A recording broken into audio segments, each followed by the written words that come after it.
E aí, pessoal? Para quem está sempre de olho em dividendos altos no mercado de fundos imobiliários, o ticker IBCR11 com certeza já apareceu no radar. Mas afinal, o que tem por dentro do Integral BREI, esse fundo de CRI? Bom, hoje a gente vai abrir o capô, analisar o último relatório dele e entender se essa oportunidade toda realmente compensa o risco. Então, a grande pergunta que fica é essa: o que é que o relatório de agosto de 2025 está de fato contando para a gente? Vamos decifrar juntos a performance, os riscos envolvidos e o que dá para esperar desse fundo de papel nos próximos meses.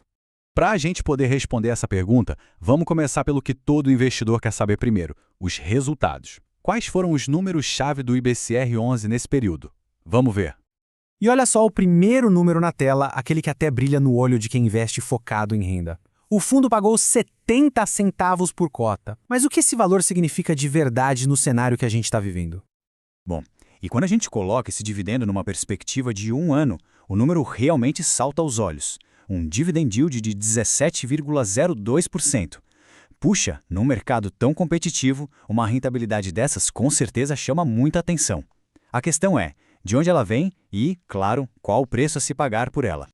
E aqui está um dos pontos mais curiosos sobre o fundo nesse momento. O preço da cota lá na bolsa está com um deságio, um desconto de mais de 40% em relação ao seu valor patrimonial.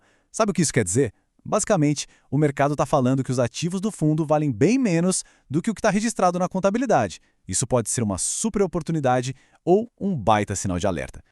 Antes da gente tentar entender o porquê desses números seriam o que são, só um alinhamento rápido, tá? A gente está olhando para os dados de agosto, que foram publicados agora em outubro. E é super importante lembrar que o IBCR11 é um fundo de papel. O negócio dele não é comprar prédios e shoppings, e sim investir em dívidas imobiliárias, os famosos CRIs. Então, por que o resultado sentiu esse baque? A resposta, segundo o próprio gestor, está na macroeconomia. Agosto foi o primeiro mês do ano com deflação, ou seja, o IPCA caiu. E como a carteira do fundo é quase toda amarrada nesse índice, não teve jeito. O impacto no resultado foi direto, inevitável. E aqui a gente vê a matemática por trás da distribuição de dividendos. O fundo gerou 65 centavos por cota, mas pagou 70. Ué, de onde veio essa diferença? O gestor precisou pegar 5 centavos da reserva de lucros para conseguir completar o dividendo. É uma estratégia para manter o fundo atrativo, claro, mas que deixa ele com uma reserva bem menor, agora de apenas 6 centavos por cota.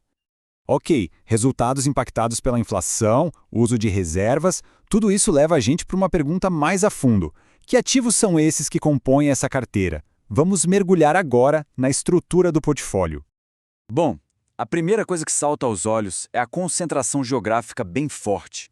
Mais da metade do risco de crédito, 53,7%, está ligado à economia do estado de São Paulo.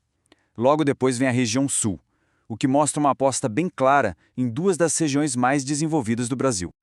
E em que tipo de projeto o fundo está botando dinheiro? A maior fatia, quase 52%, está financiando o término de obras residenciais. Em segundo lugar, com 26%, vem os projetos Build to Suit, ou BTS. Sabe o que é isso? São aquelas construções feitas sob medida para um inquilino específico, o que geralmente significa contratos mais longos e mais previsibilidade de receita. Agora, aqui a gente vê o coração da carteira e também um ponto de atenção bem importante. O CRICOV representa, sozinho, quase um quarto de todo o patrimônio do fundo. Isso significa que a saúde financeira do IBCR11 está muito, mas muito ligada ao desempenho desse único ativo, que, assim como os outros principais, é indexado ao IPCA. E a gestão de risco foi testada de verdade recentemente. Do lado que preocupa, o devedor do CRI Olimpo não pagou a parcela final, deu calote, e o caso está em negociação. A gestão se agarra ao fato de que as garantias do negócio valem mais que a dívida. Por outro lado, veio uma notícia boa sobre o CRI B. Fabriani. Apesar de problemas na incorporadora, o gestor garante que os projetos do fundo estão seguros, com obras em dia e os recebíveis protegidos. Concentração, calote e negociação, esses eventos naturalmente levam a gente para uma análise mais profunda do risco. Como é que a gente pode medir a saúde financeira e a exposição da carteira do IBCR11? Para entender o risco de um fundo de papel, tem um conceito que é fundamental, a duration. Pensa nela como o prazo médio que o fundo leva para receber todo o dinheiro de volta. Quanto maior for essa duration, mais o valor da carteira pode balançar com as mudanças nas taxas de juros da economia. E no caso do IBCR-11, essa duration média é de 6,6 anos. Isso quer dizer que a carteira tem um horizonte de recebimento de médio a longo prazo, o que a torna mais sensível às expectativas futuras de juros e, claro, de inflação. Essa tabela aqui reforça aquela diferença enorme que a gente viu lá no começo. Um patrimônio na contabilidade de 85,5 milhões, mais um valor de mercado de só 50,8 milhões.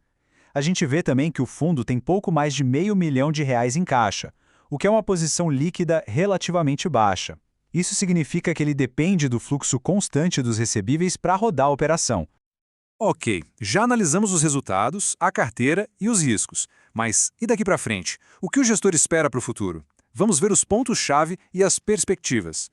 A mensagem do gestor é de otimismo. Ele reforça que confia na saúde da carteira e aposta que a inflação vai se recuperar nos próximos meses, o que faria os resultados voltarem a crescer lá para novembro. É uma visão que depende bastante do cenário macroeconômico dar certo, né? Então vamos botar tudo isso na balança. De um lado, os pontos positivos. Um dividend yield extremamente atrativo e um desconto gigante no preço que pode sim significar uma ótima oportunidade de compra. Do outro lado, os contras. Uma dependência forte da inflação, riscos de crédito que são reais, como a gente viu no caso Olimpo, e a própria volatilidade da cota no mercado.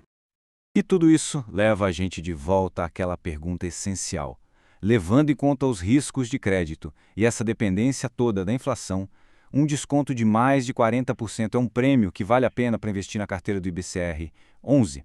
A resposta, como sempre no mundo dos investimentos, vai depender muito do perfil de risco de cada um.